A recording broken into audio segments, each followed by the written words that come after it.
Hello, this video is going to be about YMAX, stock ticker YMAX, and my current investment. And once again, I'm not a financial advisor, it's not financial advice. Invest at your own risk and all that good stuff. So today I invested my dividend that wasn't paid out yet. The dividend pay date is October 18th. They are estimated to pay 0.175 per share. Now it could have another number after this, because I get this number from TradingView, but the actual number I calculate with my actual dividend that I receive from the stock in my E-Trade account.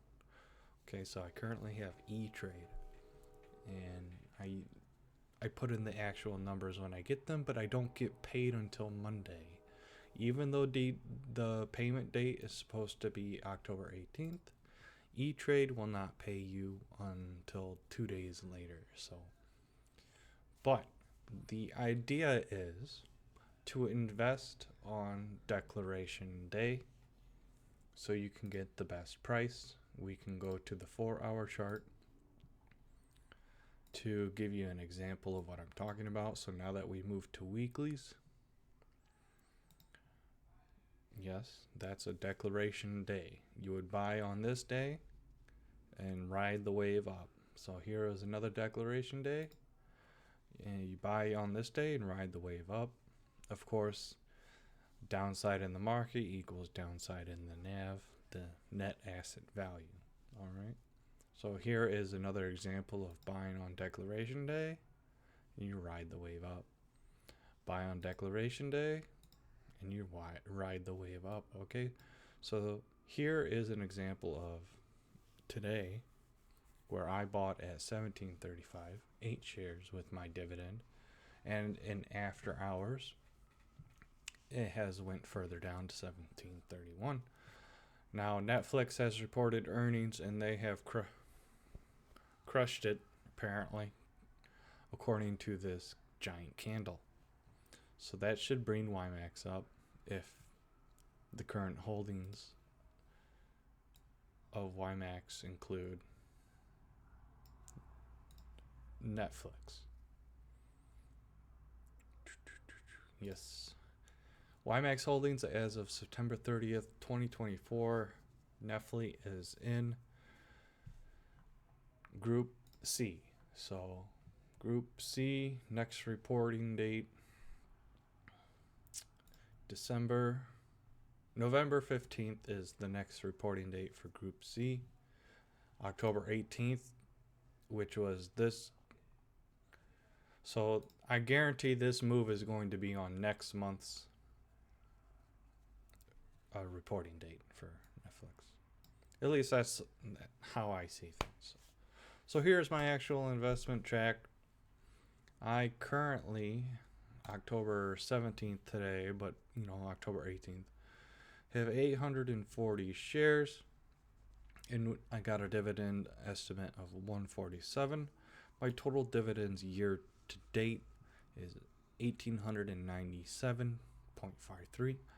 I purchased 8 shares, and I'll explain why I only purchased 8 shares at a cost of $17.35. So my dividend reinvested was $138.80. My total dividend reinvested is $1766.93.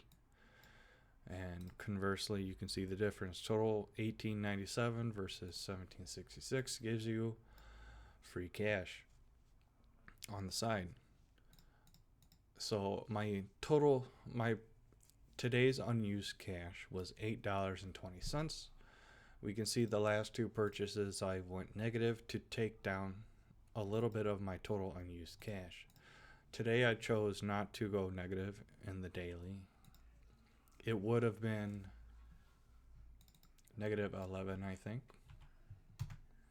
or positive 11 total, but negative 9 on the daily. And I decided to go against going negative on the daily, or the single weekly instead of the overall. So I think I might be doing that from now on, is I'm going to keep the per unused cash positive just because. We can see the result of my investment over here. The taxes I would have to pay is about $571. My current share worth is 14,632. The difference in the share worth is 16,478. That means I have an open net gain of negative $1,845. This is pretty accurate because I'm using actual numbers from my account, if you're wondering. My total dividend profit after taxes is $1,195, but remember we invested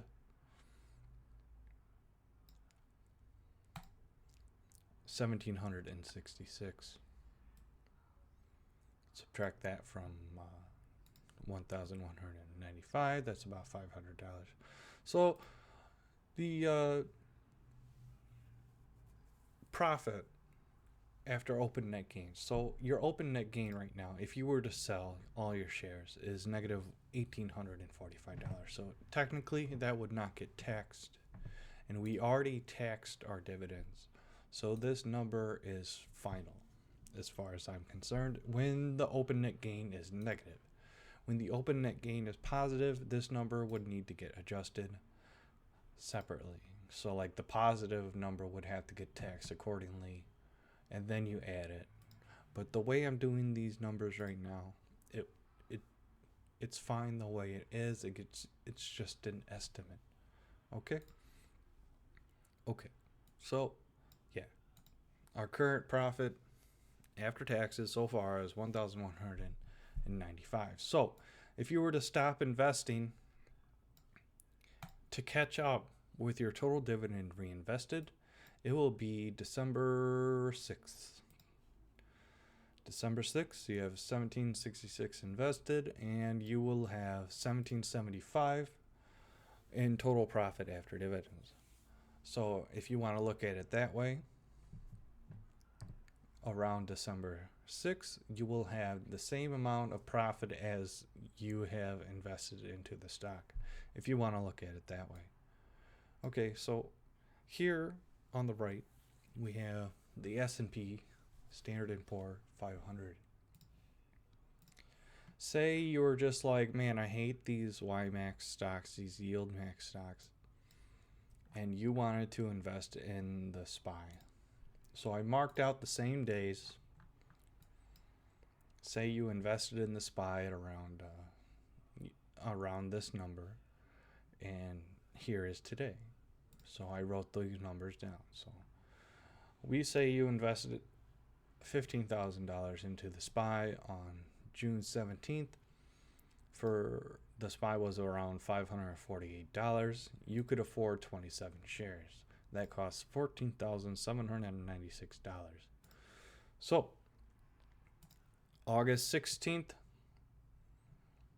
you get a dividend of around $47 for your shares. If you were to sell everything, you would have $189.54 plus $47, so about $220, $230, and then you would have to tax that.